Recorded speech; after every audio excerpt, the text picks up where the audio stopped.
Bom dia, graça e paz, sejam bem-vindos ao nosso devocional, o devocional da Igreja Verbo da Vida aqui em Senhor do Bonfim. Hoje nós estamos no dia 1º de agosto de 2022 e nós estamos começando o livro de Romanos. O livro de Romanos, a carta de Paulo aos Romanos, é um livro cheio de coisas maravilhosas para nós, que somos a igreja do Senhor Jesus agora neste tempo, né? Nós precisamos ler essa palavra, ler essa carta e ficarmos atentos, né, para anotarmos as instruções, para recebermos de Deus aquilo que Ele está falando para a igreja, para o povo de Deus neste tempo. E vale ressaltar que o livro de Romanos ele tem algumas características muito importantes. A primeira delas que eu quero mencionar, fazendo assim uma rápida introdução, é que a carta de Paulo aos Romanos foi escrita quando ele não conhecia esse povo, ele não conhecia aquela igreja ainda. Então ele escreveu como uma forma de se apresentar, ele escreveu também como uma forma de fundamentar essa igreja, uma vez que ele não tinha tido contato, ele se sentia chamado por Deus, ele se sentia e ele era chamado por Deus para fundamentar o evangelho na vida dos gentios, né? Então, esse estilo de Paulo de pregar primeiro para os judeus e depois para os gentios, ele permanece. É uma característica, inclusive, do que Jesus fez também, né? Jesus diz, eu vim primeiro para as ovelhas perdidas da casa de Israel. E Paulo, ele faz isso toda vez que ele chegava num lugar, ele ia primeiro nas sinagogas onde os judeus se reuniam, ele ministrava a palavra para aquele povo e depois ele partia para os gentios, né? Às vezes os judeus recebiam ou não, dependendo, né? Independente de eles receberem ou não, depois ele partia para os gentios. Então, a carta de Paulo aos Romanos, ela é considerada como um grande documento teológico, né? Inclusive, ele é uma referência para todos os cristãos. É uma carta que traz avivamentos, porque ela traz os fundamentos, né, da doutrina de Cristo. E é uma carta que nós devemos ler assim, prestando bastante atenção sobre aquilo que é para nós, aquilo que é para mim como igreja, aquilo que é para mim hoje aqui nesse tempo, aquilo que é para você. Então, todas as vezes que nós formos ler essa carta, nós vamos ficar atento, né, aos detalhes daquilo que o Espírito Santo de Deus está falando para nós.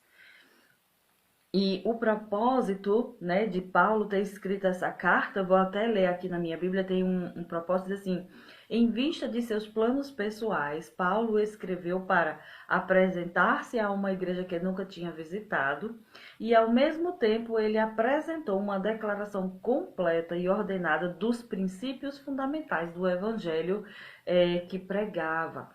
Então, ele escreveu para dizer, olha, eu quero tanto me apresentar, como também eu quero contar para vocês os princípios daquilo que eu tenho pregado, né? Então a palavra de Deus, o evangelho, essa vida que nós vivemos como cristãos, ela é cheia de princípios. Ela tem princípios. E esses princípios, eles são universais. E as igrejas, né, as muitas igrejas que existem, elas têm culturas, características peculiares, coisas bem específicas, diferentes, mas os princípios cristãos, ele mantém o povo dentro da mesma doutrina. Então, os princípios cristãos nós vamos aprender lendo o livro de Romanos. Então, aquilo que as pessoas, como cristãs, seja em qualquer denominação, seja em qualquer lugar, se atendem aos princípios cristãos, eles são realmente considerados uma igreja que agrada ao Senhor Jesus, uma igreja segundo Jesus Cristo, porque ele tem princípios.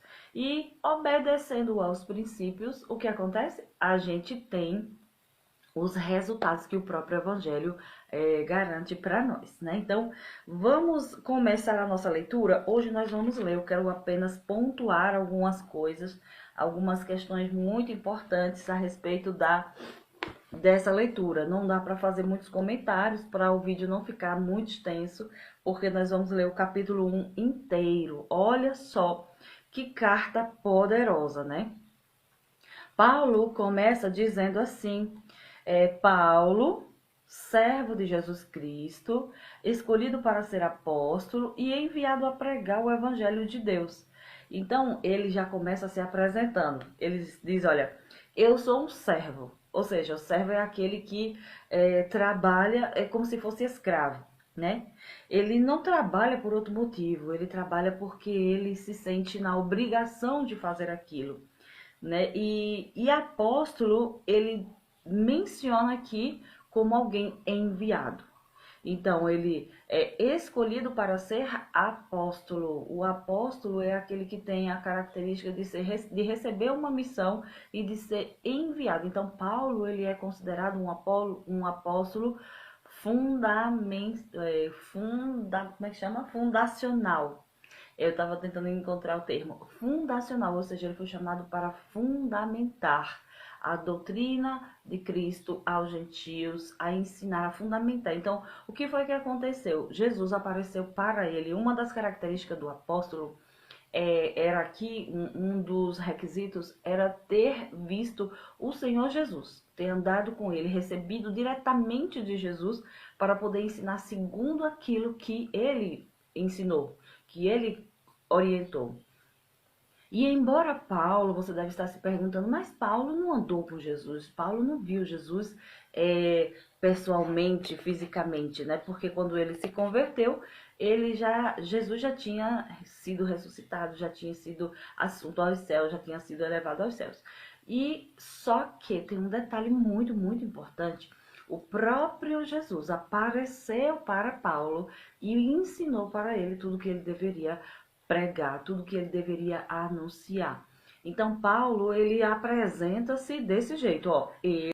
Paulo, servo de Jesus Cristo e escolhido para ser apóstolo e ele diz, e enviado a pregar o evangelho de Deus. Então, existe uma coisa, é ser escolhido e outra é ser enviado.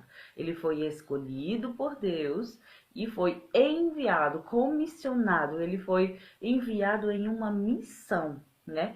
Para pregar o evangelho de Deus. Aí ele diz, esse evangelho foi prometido há muito tempo pelos profetas nas escrituras sagradas.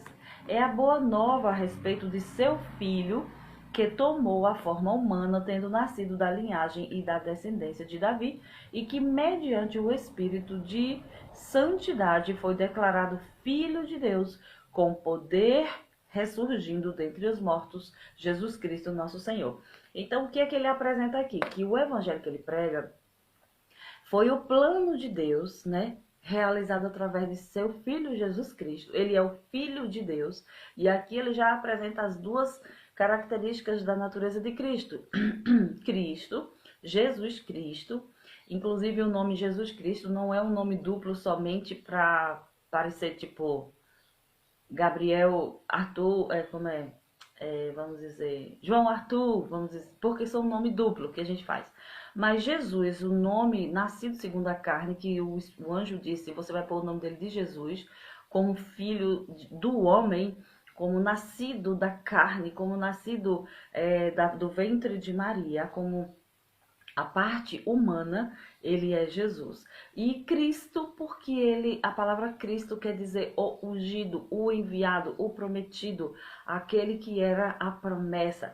Então, Jesus Cristo fala da natureza humana e da natureza divina. Então, Jesus Cristo, ele traz aqui, né? O Paulo já apresenta isso aqui do evangelho que ele anuncia, que é um evangelho de Deus, né? Do plano de Deus realizando aqui no plano natural também. E vamos dando prosseguimento, diz assim: agora, por meio dele, que quer dizer Jesus Cristo, recebemos graça e apostolado para chamar entre as nações um povo para a obediência da fé. Gente, eu quero frisar essa parte, chamados para a obediência da fé. Então, para que é que nós fomos chamados? Para que é que Deus está chamando pessoas? Para obedecer. pela fé ao plano de Deus, para corresponder com a vontade de Deus, com a palavra de Deus, com as instruções de Deus. Então, tudo que você imaginar de evangelho tem a ver com obediência aos princípios. Se existe princípio, tem que ter obediência. Se existe uma instrução, o resultado, as bênçãos vêm pela obediência às instruções. Você já ouviu aquela máxima de que não adianta só você saber, você tem que obedecer? Se a gente pratica, a gente tem os resultados. Se a gente não pratica, a gente não tem os resultados. Então, a vida cristã, ela se resume nisso: obedecer aos princípios de Deus. E aí Paulo vai discorrer nesse capítulo 1, que é poderoso, ele vai fazer esse paralelo entre os que obedecem e os que não obedecem, quando a gente obedece o que a gente tem e quem não obedece o que a gente não tem. Né? Então vamos ler, que é muito interessante essa leitura, diz assim: por isso eu escrevo a todos os que estão em Roma, que ele ama com ternura. Vocês, de igual modo, são chamados por Jesus Cristo para pertencerem a Deus. Sim, para fazerem parte de seu santo povo. Então, compreenda, querido, que o povo de Deus é o povo chamado, né, do mundo para obedecer a Deus, para ser de Deus, para pertencer a Deus. Então, nós somos separados. A palavra salvo quer dizer separado. Quando Jesus chama a gente obedece, a gente atende ao chamado e a gente vem para o reino, então agora nós pertencemos ao povo de Deus. Então aqui ele vai explicando esse passo a passo. Ele diz: eu estou escrevendo a vocês por isso, por causa da obediência que Deus tem. Agora, por meio dele, nós recebemos graça e apostolado para chamar entre as nações um povo para a obediência da fé. E vocês também estão entre esses chamados para pertencer a Jesus Cristo. Por isso eu escrevo a todos os que estão em Roma, que ele ama com ternura. Vocês, de igual modo, são chamados por Jesus Cristo para pertencerem a Deus, sim, para fazerem parte do seu povo santo. Que todas as misericórdias e a paz divina sejam com vocês, vinda de Deus, nosso Pai, e de Jesus Cristo, nosso Senhor. Então, observe, Jesus, ele é o nosso Senhor, né? Ele é o Senhor daqueles que decidiram obedecer, ele é o Senhor daqueles que decidiram viver segundo os seus princípios. O que quer dizer, Natália, Senhor? Senhor é aquele que manda. O Senhor é aquele que tem a palavra final. O Senhor é aquele que é dono. Lembra daquela passagem que Jesus disse: olha, entrem na cidade, vocês vão ver um jumentinho e cria de jumenta. E aí vocês peguem o jumentinho e tragam. Se alguém perguntar, o que vocês vão dizer? O Senhor precisa dele. Então essa palavra Senhor quer dizer o dono de todas as coisas. Aquele por meio de quem tudo foi criado. Aquele a quem pertence todas as coisas. Então o Senhor tem essa denotação. Quando você diz Jesus Cristo, ele não é só o nosso Salvador. Ele é também o nosso Senhor. Qual é a diferença, Natália? Quem tem Jesus como Salvador apenas, quem pensa, Jesus é o meu Salvador, ele me salvou para eu ir para o céu.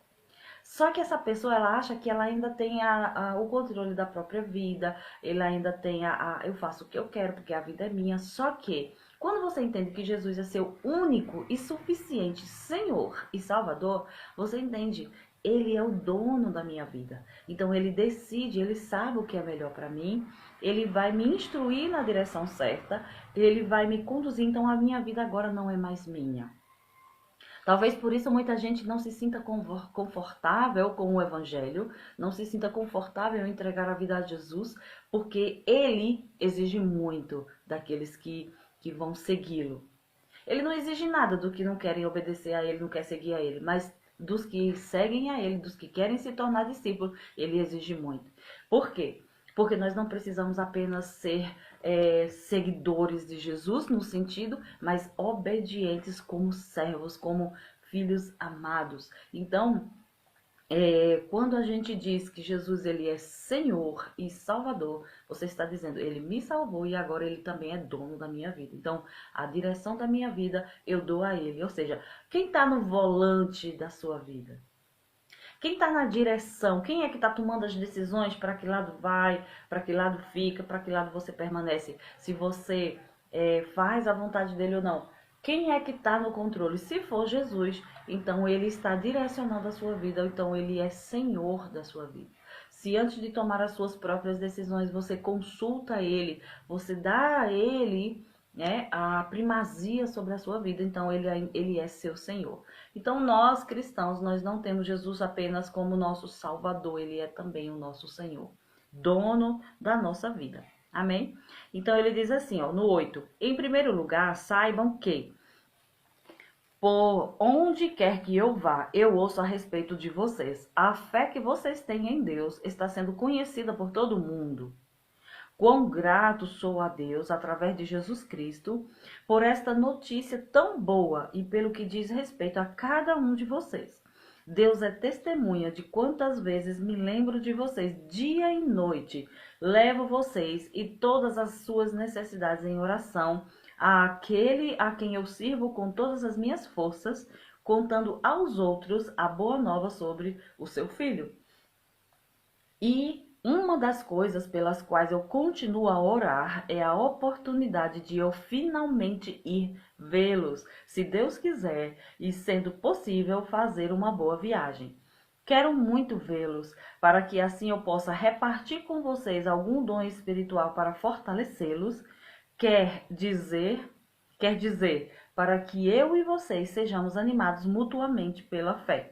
Então Paulo, ele deseja encontrar os cristãos de Roma. Ele encontrar essa igreja que ele ainda não conhece. Ele deseja ir lá visitá-los, né? Ele ainda não conhece, está escrevendo inclusive para se apresentar a ele, para apresentar a doutrina que ele prega, né? O evangelho que ele anuncia por toda parte. E ele diz, eu quero sim ir visitar vocês para nos alegrarmos mutuamente, né? Para que quando eu for, eu possa compartilhar com vocês algum dom e possa também me sentir animado vendo a vida de fé de vocês e receber também da comunhão com vocês e sermos fortalecidos. Então o evangelho ele tem essa característica também de a gente se fortalecer mutuamente, né? Quando nós nos encontramos, quando nós nos reunimos, nós também temos esse processo de edificação mútua, né? Nós ministramos e somos ministrados. Nós somos ministrados pela palavra, ministrados por Deus. Jesus está nas nossas reuniões, né? O Espírito Santo está nas nossas reuniões, nos nossos encontros, nos nossos cultos. E também nós ministramos uns aos outros, né? Ele ministra a nós, pela palavra, pelos dons, e nós também ministramos às outras pessoas. É assim que nós devemos, com essa expectativa que nós devemos ir para a igreja, né? Para os nossos cultos, para as nossas reuniões. Porque muita gente só vai para a igreja quando está seco, absolutamente quase morrendo. Ai, eu tenho que ir lá para respirar. Sim, também. Mas deixa eu dizer, você deve viver uma vida de intensa adoração a Deus, para que quando você se encontrar com os irmãos, você tenha o que compartilhar também. Vocês entendem? Então, de modo que as pessoas não podem chegar na igreja e ficar tão frio, tão frio, tão frio, porque se chegar todo mundo tão frio, o culto vai ser um ambiente gelado, né? Uma coisa bem difícil de esquentar. Mas não, nós devemos ter uma vida de adoração, de comunhão com o Senhor na nossa casa, no nosso íntimo. Quando nós nos reunimos, aí vai acontecer isso aqui que Paulo está dizendo. Nos alegrarmos mutuamente, dividindo, né, dons uns com os outros. Ele diz assim, eu quero que vocês saibam, amados irmãos, que planejei ir aí muitas vezes antes disso, mas fui impedido a fim de trabalhar, entre vocês e obter bons resultados, como tenho conseguido entre outras igrejas de povos gentios. Tenho uma grande dívida para com vocês e para com todos, tanto os povos civilizados como as nações pagãs, tanto para com pessoas cultas como incultas. Portanto, também estou pronto a ir ver vocês em Roma para pregar o evangelho de Deus. 16. Não estou envergonhado do evangelho a respeito de Cristo, porque é poder de Deus para a salvação de todo aquele que crê. Esta mensagem foi primeiramente pregada só aos judeus, mas agora também aos gregos, quer dizer, os gentios. Esta boa nova nos diz que o homem só pode ser justo diante de Deus através da fé. De fato, a justiça de Deus, do princípio ao fim, é pela fé, tal como as Escrituras afirmam. O justo viverá por fé. Então, ele está apresentando aqui que não tem outra forma de ser considerado justo diante de Deus. O que é ser justo, Natália? Ser justo perante Deus é você ser colocado numa condição aceitável. Então foi o próprio Deus que realizou tudo. Ele que decidiu nos justificar para apresentar-nos a Ele mesmo, para poder nos receber. Porque sem a justificação, sem sermos limpos da nossa condenação, dos nossos pecados, nós não podíamos sermos apresentados diante de Deus, sermos colocados, trazidos à presença de Deus. Por quê? Deus, ele é santo, absolutamente santo, e nele não encontra dolo nenhum, nenhuma sombra, nem variação. Ele é santo, santo, santo. Então, se colocar alguma coisa impura ou pessoa pecaminosa que está debaixo de condenação, debaixo de pecado, essa pessoa ela vai ser fulminada pela glória de Deus. A glória de Deus ela vai consumir aquele pecado, aquela pessoa que está naquela condição. Por isso nós vemos algumas coisas acontecendo na antiga aliança, quando as pessoas ainda não eram santificadas, porque Jesus ainda não havia vindo e feito o processo de remissão dos pecados. Então, quando elas se aproximavam da glória de Deus, elas sofriam aquele tipo de fulminação, como é o caso de Uzá. Não sei se você lembra de Uzá, que o rei Davi estava levando a arca ia caindo, e Uzá, no instinto, ele foi pegar a arca, e quando ele tocou na arca, ele foi fulminado. A arca da aliança carregava a presença de Deus, e ele disse que para poder realizar aquele ritual, deveria ser pessoas consagradas, pessoas que se separavam, pessoas específicas que ele tinha santificado, consagrado para realizar aquele serviço. Outras pessoas não poderiam tocar, não poderiam se aproximar, porque elas não tinham uma vida consagrada, separada, santificada. Hoje nós podemos estar na presença de Deus por causa do sacrifício que Jesus fez. Esse se chama de justificação. E aí, quando ele está falando aqui do justo viverá pela fé, ele está dizendo que quem é o justo? Aquele que recebeu Jesus, que recebeu o sacrifício, que aceitou o sacrifício que Jesus fez por ele. Então Jesus remove o pecado e agora essa pessoa é considerada justa diante de Deus. Ou seja, ela é considerada como se fosse o aspecto original da criação, puro, santo, sem pecado nenhum, sem nenhuma condenação. Deus disse, eu removo por causa do sacrifício que Jesus fez. Eu agora olho para Cristo em você e eu não vejo o seu pecado. Ele decidiu nos aceitar. Ele decidiu perdoar os pecados, limpar toda a condenação e nos ver como se fôssemos no projeto original, né? No início, sem pecado nenhum. Então, por causa do sacrifício de Jesus, né? De obediência até a morte, morte de cruz, qualquer pessoa que aceita esse sacrifício é considerado justo diante de Deus. Agora, esse justo deverá viver por fé, porque tudo em Deus é pela fé. Aí ele fala isso aqui, eu acho muito importante, é um ponto muito chave, muito importante. Essa boa nova diz que o homem só pode ser justo diante de Deus através da fé. E de fato, a justiça de Deus, do princípio ao fim, é pela fé. Não tem outra forma de justificar as pessoas se não for pela fé, no sacrifício de Jesus que Deus realizou.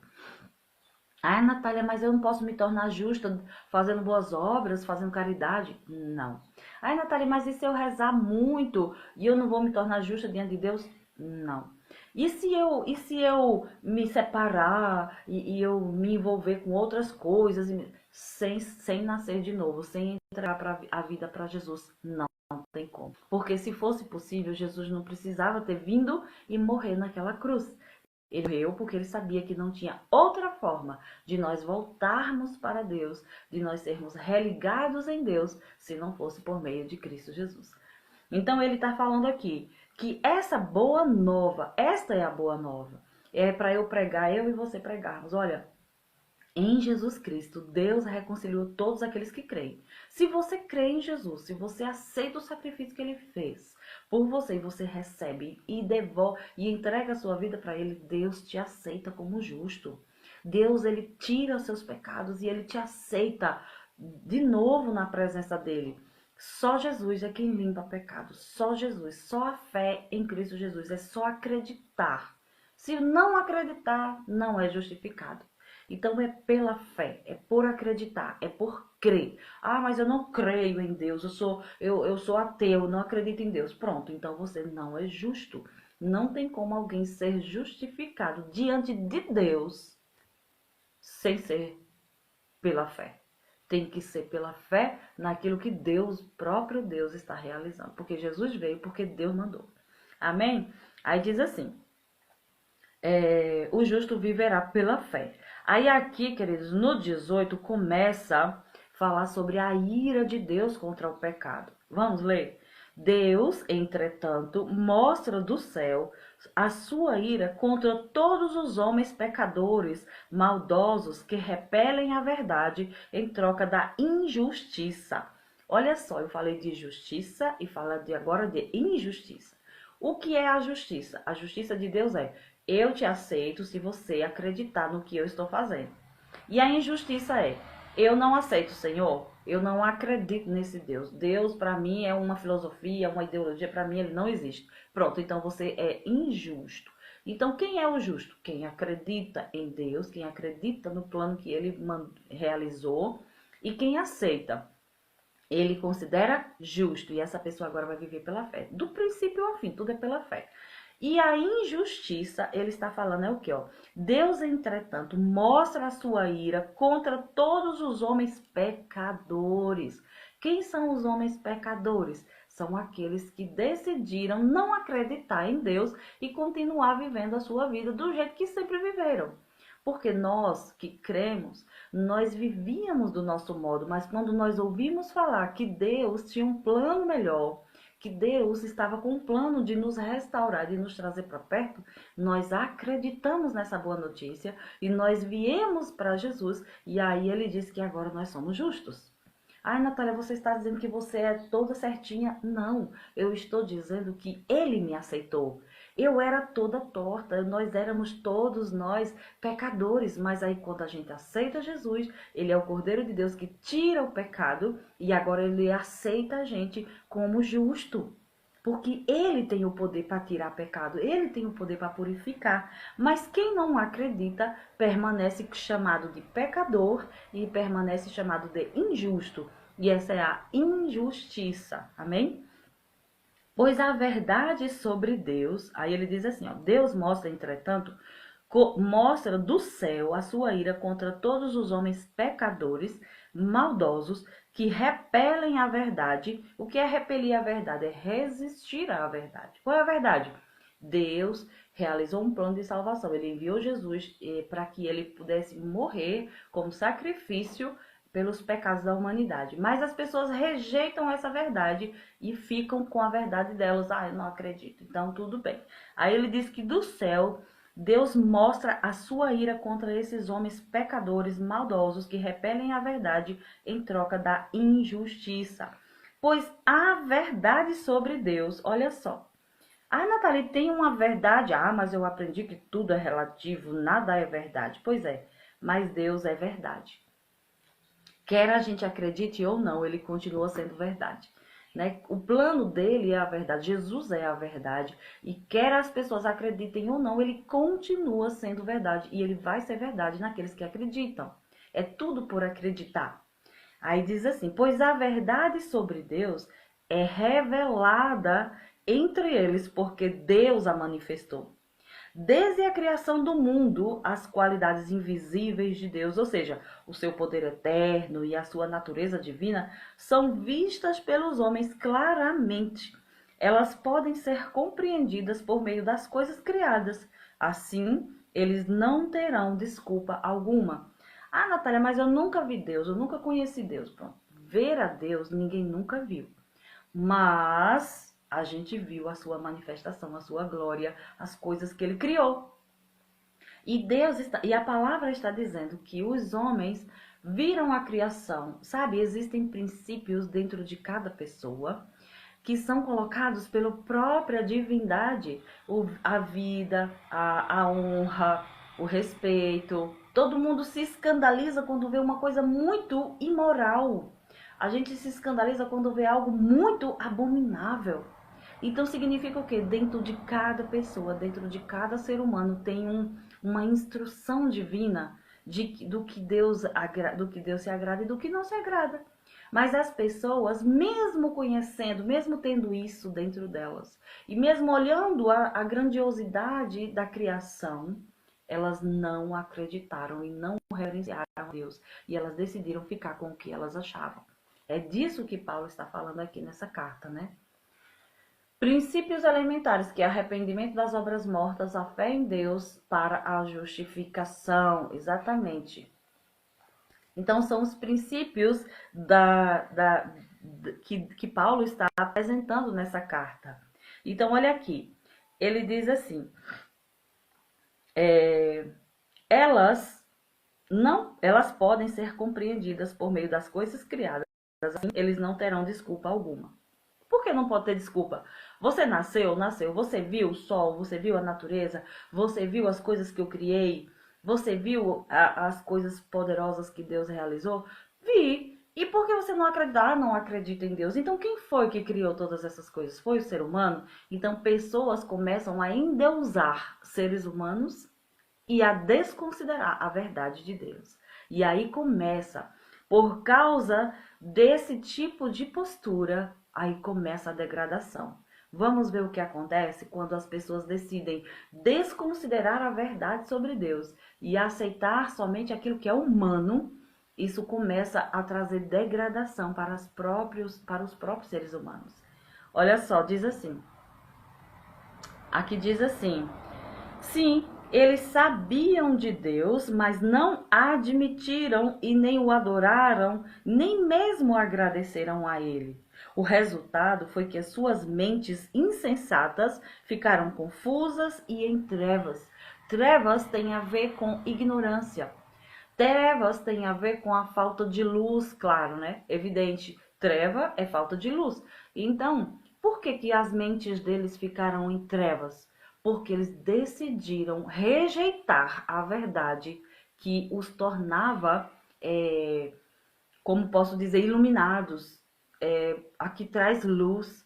Então, quem é que traz luz? A verdade, Deus. Então, Deus manifestou no mundo, as pessoas nasceram, elas viram a grandiosidade, elas viram as coisas poderosas que Deus criou, elas viram os resultados da grande criação poderosa de Deus, mas elas decidiram rejeitar esse Deus poderoso e dizer: ah, isso tudo é coisa do ser humano, tudo que a gente quiser a gente pode fazer. Então, por causa desse tipo de postura, desse tipo de pensamento, elas ficaram confusas e em trevas. Aí olha o que o 22 diz: dizendo-se sábios, tornaram-se completamente tolos. Sabe, existem pessoas que se consideram tão sábias academicamente, só que sabedoria humana é diabólica, porque ela é humana apenas. Ela é apenas do ser humano. Ah, é um entendimento natural, é um entendimento humano, é o homem que está pensando sobre isso. Pois é, só que o homem foi contaminado, ele está separado de Deus, e ou ele se conecta com Deus para ter o entendimento divino, que é a sabedoria de Deus, a sabedoria divina, ou então ele permanece com a sabedoria humana, com o entendimento humano, e isso é diabólico, isso é apenas natural. É por isso que, academicamente, nos lugares onde aquilo que se considera inteligência, quanto mais as pessoas buscam ser inteligentes naturalmente, mas elas se distanciam de Deus. Sabe por quê?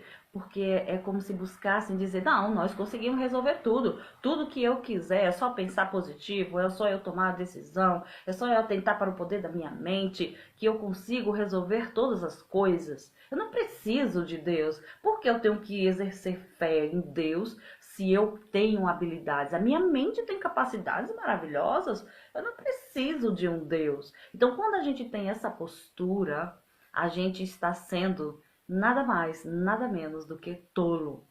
A Bíblia diz que, achando-se sábios, tornaram-se tolos, porque rejeitaram a verdade da divindade que os criou. Quem nos criou? Deus. Ah, mas eu não acredito em Deus. Pronto, você está agora separado desse entendimento, porque você ignorou, porque as pessoas ignoraram esse Deus criador e verdadeiro. Aí aqui diz assim, ó, tornaram-se tolos. E então, em vez de adorarem a Deus imortal, vivente, tomaram madeira e pedra e fizeram ídolos para si, esculpindo-os na forma de simples aves, animais, serpentes e homens mortais. Então aí, o que foi que a falsa religião, porque a religião ela tinha essa função de religar a gente a Deus, mas a falsa religião buscada em outras coisas, em outros seres, em outros aspectos e não em Deus verdadeiro, porque só tem um Deus verdadeiro, não tem outro igual a ele. Mas não, eu não quero esse Deus verdadeiro aí, não. Eu quero o meu Deus. Então eu vou buscar na minha falsa religião, eu vou fazer uma escultura para mim, eu vou fazer o meu culto, eu vou adorar do jeito que eu acho que é certo. Então, essa postura, porque resolveu rejeitar a verdade de Deus, a divindade de Deus, e buscar na sua religião, do jeito que você acha, do jeito que a pessoa acha que é certo, por causa disso, um monte de coisa veio acontecer. Olha só o que está escrito. Acompanha na sua Bíblia, não fica só porque eu estou falando não. Leia na sua Bíblia para você ver se está assim mesmo, tá bom? Aí aqui diz assim, ó. Então, em vez de adorarem ao Deus imortal, vivente, tomaram madeira e pedra e fizeram ídolos para si, esculpindo-os na forma de simples aves, animais, serpentes e homens mortais. Tudo que Deus criou. E assim, Deus os entregou a toda espécie de pecados sexuais, para que fizessem tudo de acordo com os desejos pecaminosos do seu coração, para terem relações vergonhosas uns com os outros, em vez de crerem naquilo que eles próprios sabiam ser a verdade sobre Deus, eles escolheram crer em mentiras. E assim adoraram e serviram as coisas criadas e seres criados em lugar do Criador, que deve ser louvado para todos sempre. Amém. Vocês conseguem compreender de onde foi que surgiu essa degradação? A degradação do ser humano foi por rejeitar a verdade sobre Deus e decidirem viver do jeito que eles achavam que era melhor. Ah, não, vou adorar o Deus tal. Aí adorava o Deus Lua, o Deus Sol, aí adoravam um animal, aí esculpiam uma imagem de um ser humano e diziam, esse aqui é o nosso Deus, vamos rezar para ele, vamos pedir a ele esse Deus nosso aqui, vamos nos prostrar diante dele. Porque decidiram fazer isso, Deus os entregou, Deus os deixou, Deus os disse, não, então vocês... Deus não consegue se relacionar com pessoas que não o reconhecem, que não o adoram, que não o... Como posso dizer? Que não o honram e o louvam como o Deus criador e verdadeiro que ele é. Agora imagina um Deus criador, poderoso, criador de todas as coisas. Aí ele criou uma coisa e, na verdade, ele criou um ser, o ser humano, e esse ser decidiu se revoltar contra ele, ignorar ele e adorar outra coisa, outro ser humano, ao invés de adorar a ele que o criou. Nada do que foi criado é para ser adorado. Tudo que foi criado é para a gente sujeitar. Ele disse, domine, menos as pessoas, é claro, né?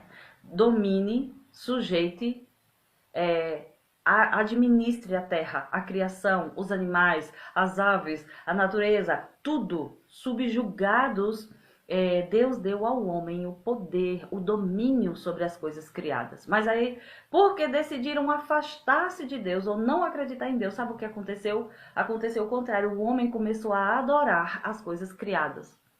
Tanto objetos, né, começaram a fazer deuses para si, imagens de escultura, ídolos, como começaram a adorar outros seres humanos, idolatrar outros seres humanos. Ah, coloca aqui, ó, fulano aqui é o nosso Deus, nós vamos orar a ele, pedir a ele para ele fazer coisas para nós.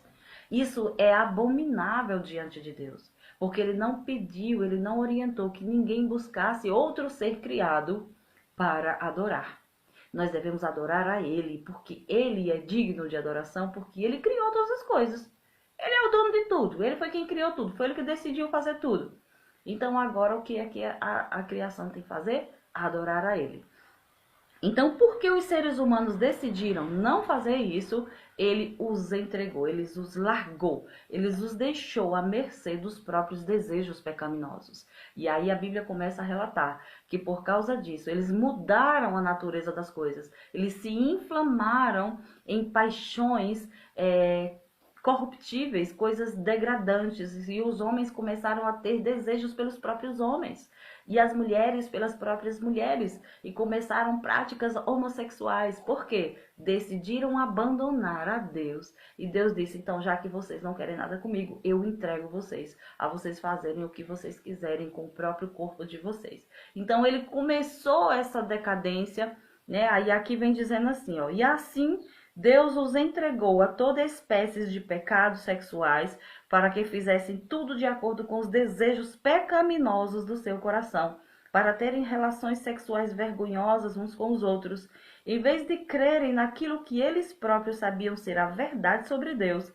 Eles escolheram crer em mentiras e assim adoraram e serviram as coisas criadas e seres criados em lugar do Criador, que deve ser louvado para todo sempre. Amém.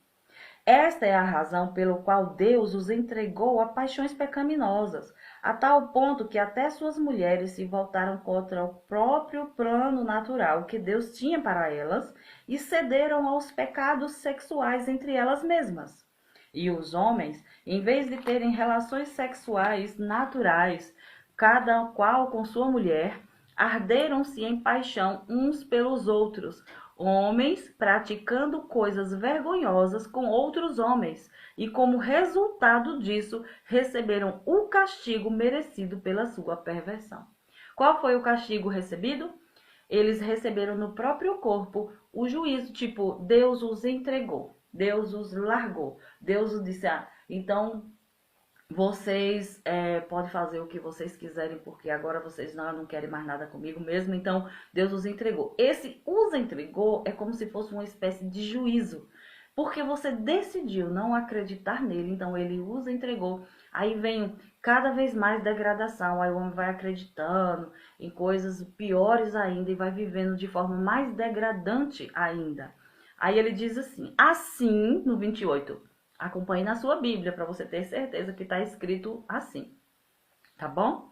Assim, quando eles abandonaram a Deus e nem mesmo o reconheceram, Deus os deixou fazer tudo aquilo quanto suas mentes malignas poderiam imaginar.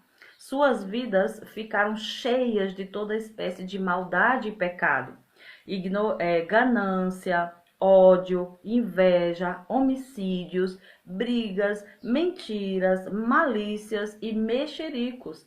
Falam mal uns dos outros com mentiras, estão cheios de ódios contra Deus, são insolentes, orgulhosos, pensando sempre em novas maneiras de pecar e são continuamente desobedientes aos seus pais.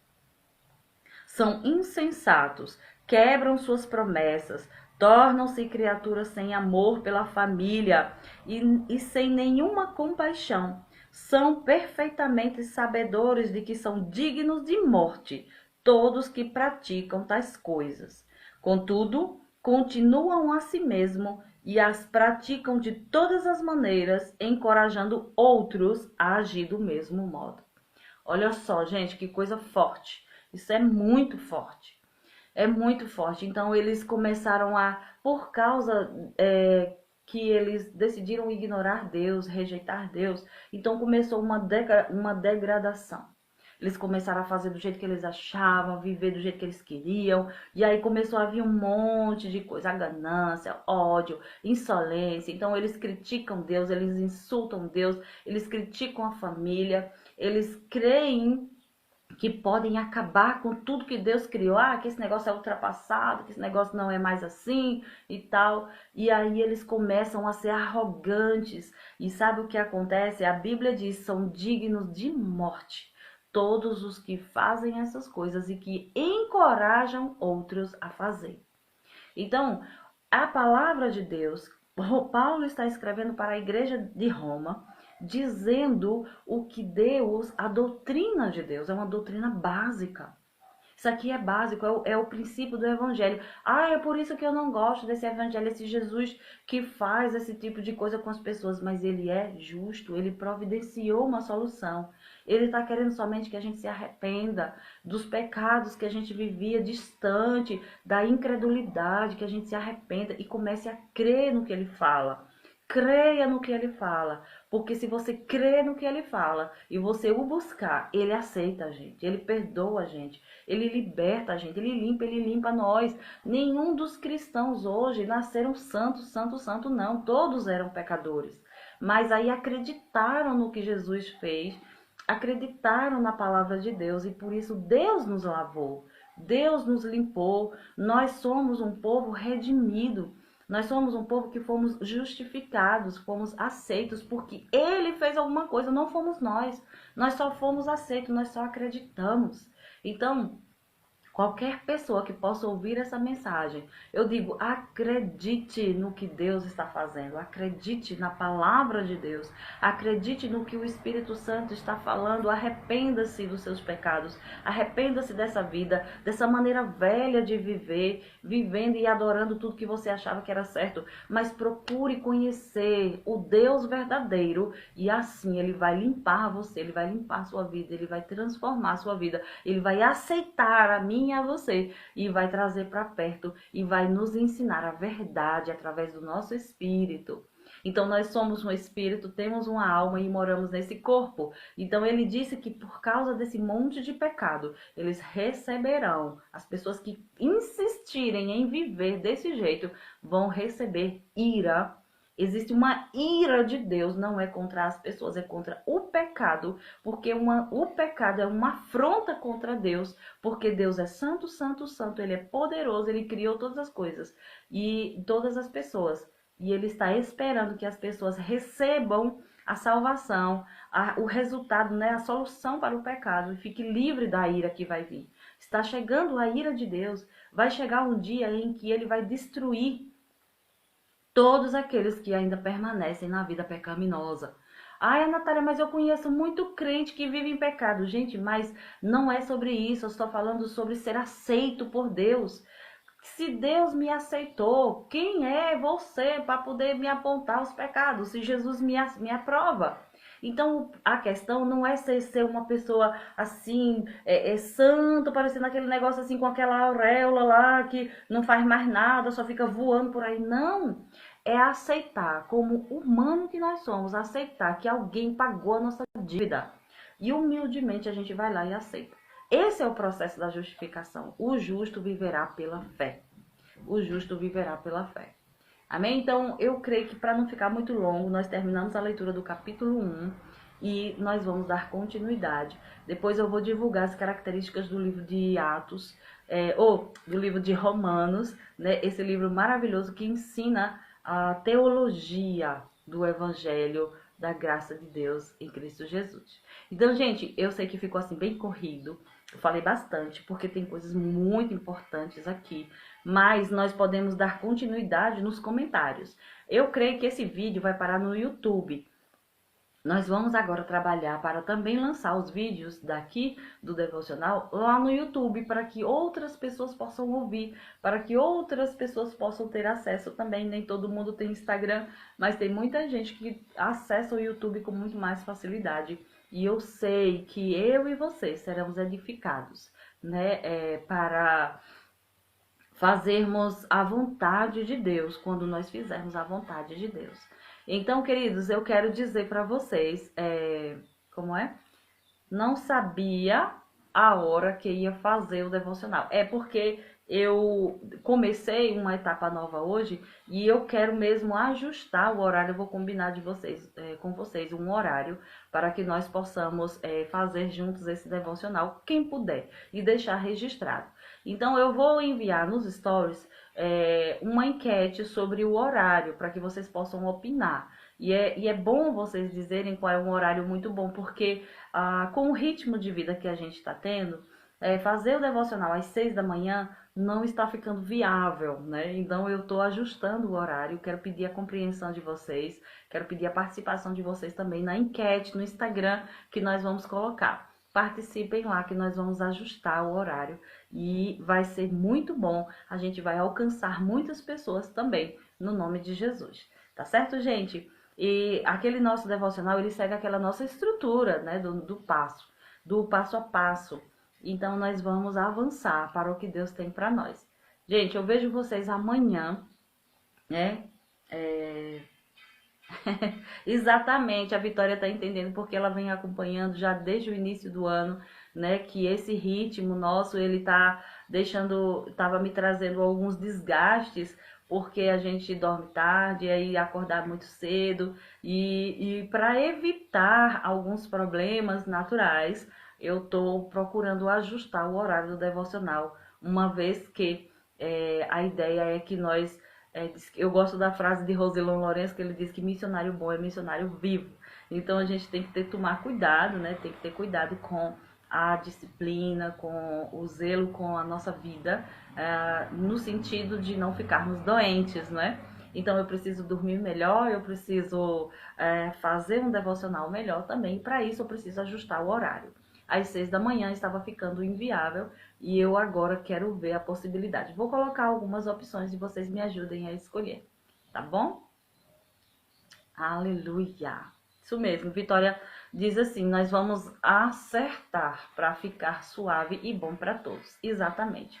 O bom da internet é que ela tem essa flexibilidade, né? Porque quem não pode acompanhar ao vivo pode ver o vídeo depois e também ainda comentar. A gente não comenta no ao vivo, mas comenta lá nos comentários, o que funciona também, porque a gente interage muito bem nos comentários. Isso é muito bom, tá bom? Eu agradeço a companhia de vocês, a participação, a compreensão. Vocês são bênção nas nossas vidas e eu vejo vocês amanhã, no nome de Jesus. Participem da enquete, respondam a enquete que nós vamos colocar agora no Instagram. E aí a gente vai dando continuidade, tá bom? No nome de Jesus. Obrigada, Vitória, pelo carinho, né? Pelo apoio. Vocês são bênção. E os outros que estão acompanhando também, ó, beijo no seu coração. A gente se vê no nome de Jesus. Amém. Amém, gente. Tchau, tchau.